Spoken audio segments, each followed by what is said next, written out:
Todos podem me ouvir?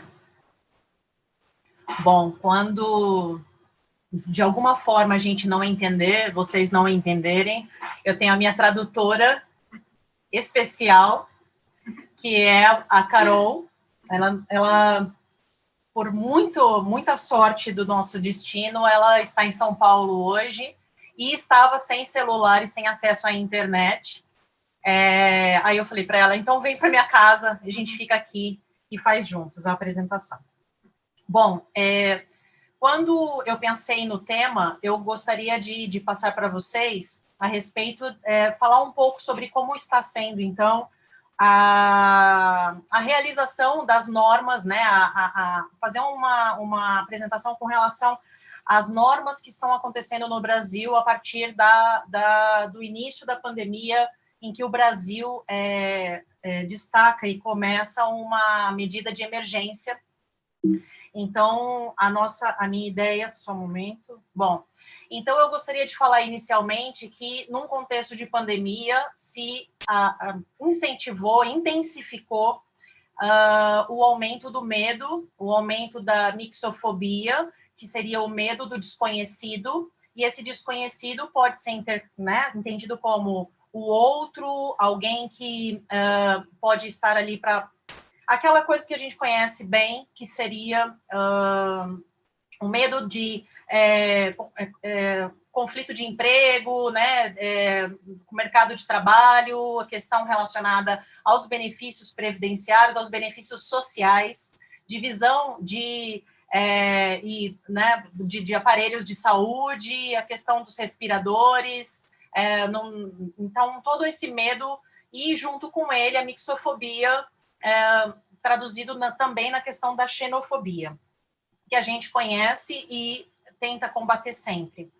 Quando a gente fala sobre isso, então, como foi, a gente fala em duas fases de atuação do governo, então, da atuação dos estados. A primeira fase seria uma fase de contenção da pandemia. Numa fase de contenção da pandemia, é explicado o cierre, né, o fechamento, cierre de fronteiras, fechamento das fronteiras,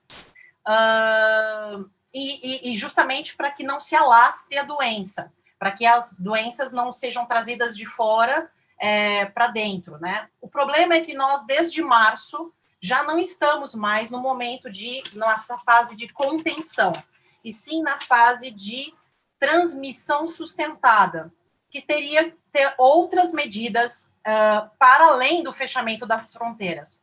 E o Brasil, infelizmente, até por uma questão de opção, escolha, ainda está numa fase, com relação à imigração, de contenção. E a contenção no sentido do fechamento das fronteiras terrestres, mas não o fechamento das fronteiras aéreas. Então, fechamento das fronteiras terrestres e aquáticas, né? As fechadas por barcos, entrada de embarcações. Só para vocês verem a diferença, o Brasil ele segue aberto desde sempre para as fronteiras aéreas, todas as aeronaves podendo entrar, até o dia 8 de janeiro, quando chegou uma última portaria que eu vou falar mais adiante. Essas fontes eu estou colocando em formato de QR Code e depois eu posso encaminhar para vocês, mas se vocês mirarem, colocarem o celular no QR Code, vocês vão encaminhar para o site. E esse site, especificamente, você coloca qual é o país que você quer estudar, né? E aí vem uma ideia de atualização de como é que funcionam essas questões das fronteiras. Então, com relação ao Brasil, aí então vem exatamente essa questão aqui, né, de quais são os impactos de viagens, os impactos sociais e o que é as permissões, o que está sendo permitido. Bom, e quais seriam então, e onde o Brasil entra e a legislação brasileira entra com relação à contenção e a não acesso dos direitos dos imigrantes e refugiados a determinados serviços e a determinados direitos que estão sendo vedados hoje. Então, a primeira questão relacionada à não deportação dos imigrantes, porque todas as portarias trabalham alguma questão de deportação imediata e expulsão e não permissão de entrada. Uma vez que o Brasil, que o estrangeiro, que o imigrante, né, e o refugiado esteja no Brasil, no território brasileiro, não está sendo impossibilitado ainda a questão do acesso ao SUS, ao sistema de saúde. Isso realmente segue acontecendo. O que a gente percebe também é que não há um encaminhamento de notícias dos hospitais para a Polícia Federal. Porém, se a pessoa é pega, né, é verificado de alguma forma em outro local, que não seja dentro do hospital, que aquela pessoa está em condição irregular, é possível que ela passe por uma situação de deportação. Quais fronteiras foram fechadas no Brasil, né? Como eu já disse, o Brasil são 588 municípios que fazem fronteira com os países em termos de fronteiras terrestres. Destes, por incrível que pareça, só estão fechados os municípios que fazem fronteira, as fronteiras com a Venezuela. Então, só para dizer para vocês que, e no começo, desde o começo, agora a gente tem algumas fronteiras abertas, a do Paraguai está aberta, sem exceção, fronteira do Paraguai é permitida a entrada e saída de circulação, agora ainda está, e a do Uruguai segue também, mas o resto, todas as fronteiras fechadas. Nós tivemos ao todo, desde 17 de março até hoje, 28 portarias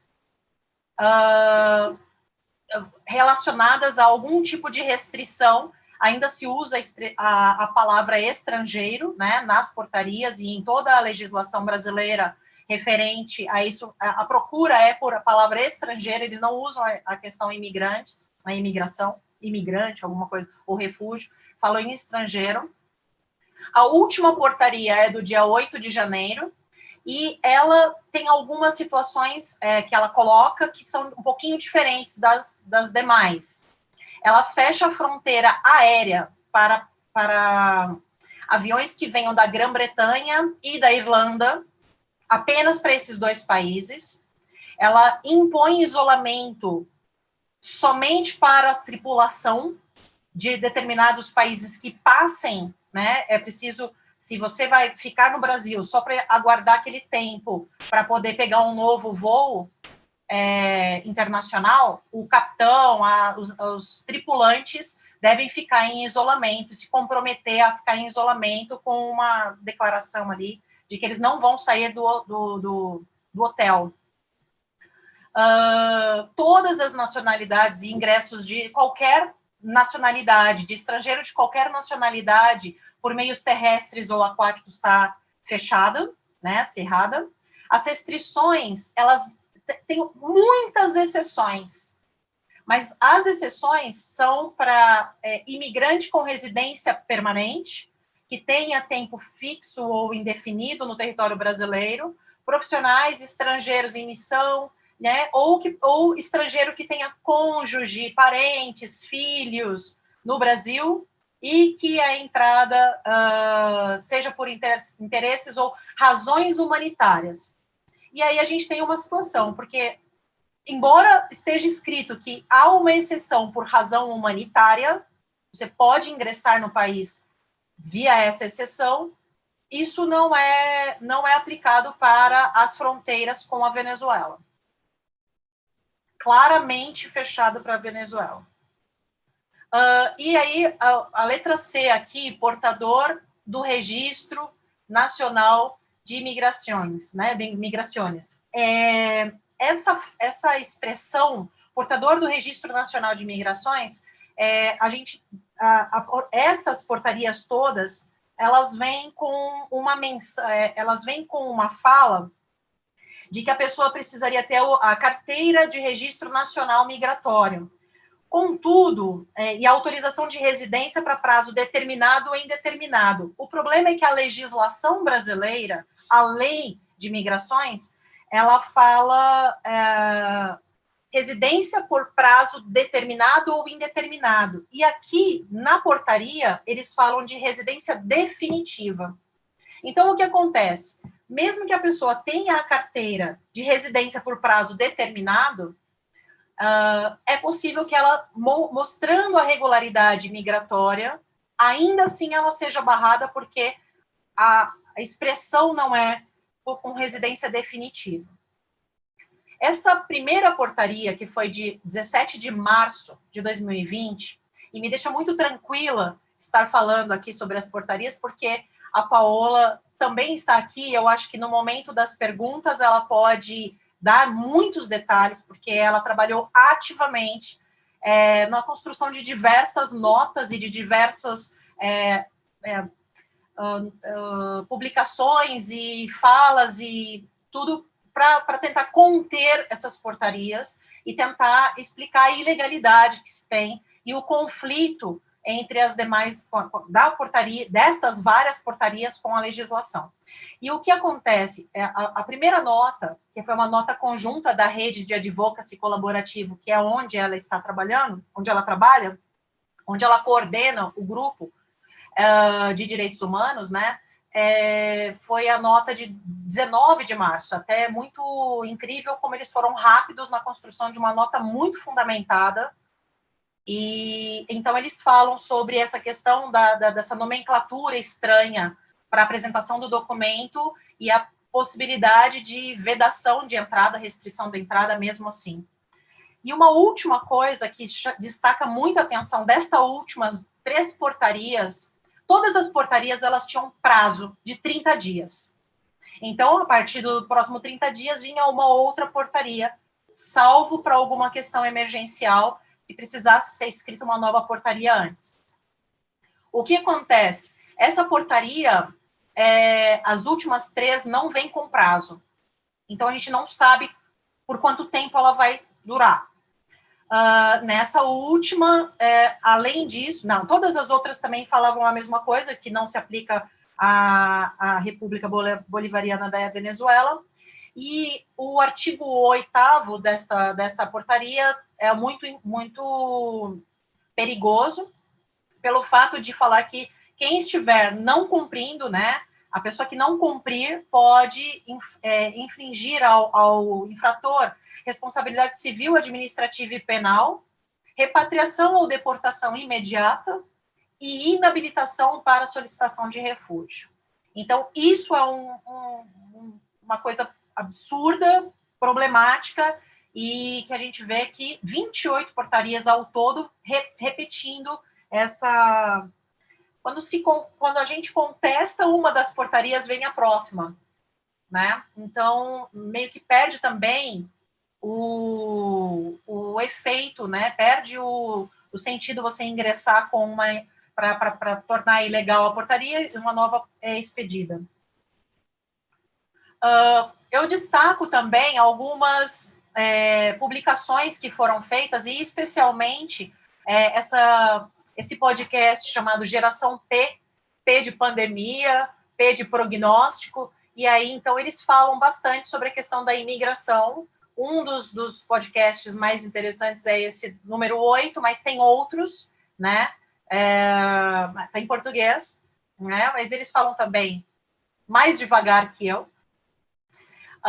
E esse da Open Democracy, que é o Pandemic Borders. Então, ele traz muitos artigos a respeito dessa questão das pandemias e a questão de como é que estão funcionando os fechamentos das fronteiras. Dentre eles, nós temos um dos textos relacionados à Covid-19 na fronteira Brasil-Venezuela, da professora Liliana Jubilu e do professor João Carlos Jarokinski.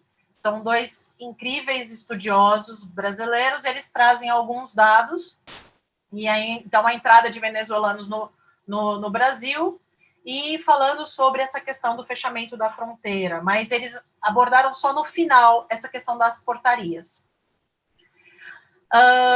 Em dezembro agora, a Conectas e outras redes, mas principalmente a Conectas, encomendou da USP, da Universidade de São Paulo, uma das universidades mais renomadas aqui no nosso país, um parecer técnico sanitário para a questão do fechamento das fronteiras, dizendo que esse parecer técnico, o que ele fala é que o Brasil não está adotando medidas de transmissão sustentada para conter a pandemia, e sim só na fase de contenção, né? E isso está equivocado, isso não é a melhor maneira de se conter. Nós temos vários livros publicados também nesse sentido. Esse parecer tem 50 páginas, é um parecer bastante explicativo ali. E então ele fala exatamente sobre essa questão, a fase de contenção, de transmissão da doença e segurar isolamento forçado por 14 dias, ela se explica no início da pandemia, e não agora, que nós já estamos numa nova fase, em que o correto seria cuidado de higiene pessoal, né, fazer testes massivos, e a questão de permanência e prevenção, proteção dos imigrantes e tudo mais. Nós estamos... o Brasil hoje está numa situação, e agora já é meu último slide, eu gostaria apenas de falar que a nossa grande questão hoje, né, hoje no Brasil, nós estamos vivendo uma situação de mudança da mesa diretora da Câmara dos Deputados e do Senado. Nós estamos com mais de 50 pedidos de impeachment do nosso presidente. Eles estão sendo contidos, porque nós estamos numa outra fase de análise de quem é que vai ser o votado para ser o presidente da Câmara dos Deputados agora. E nós estamos numa situação em que Manaus está vivendo um colapso da rede, com a retransmissão e a falta de oxigênio. Não há articulação, cada estado, em cada momento da fronteira, tem uma postura. A Polícia Federal segue sendo bastante incisiva em conter as pessoas que queiram passar, né? E nós já tivemos mais de 700 imigrantes deportados. 500 são bolivianos, que estão passando pela fronteira. Até pensei que o César estivesse aqui para falar sobre a fronteira no Mato Grosso do Sul. Mais de 500 bolivianos foram deportados. E quase 200 venezuelanos. Eu acredito que maiores detalhes a respeito dessa questão pode ser passado, inclusive, na hora das perguntas. E seguimos para o próximo bloco aí de perguntas. Agradeço.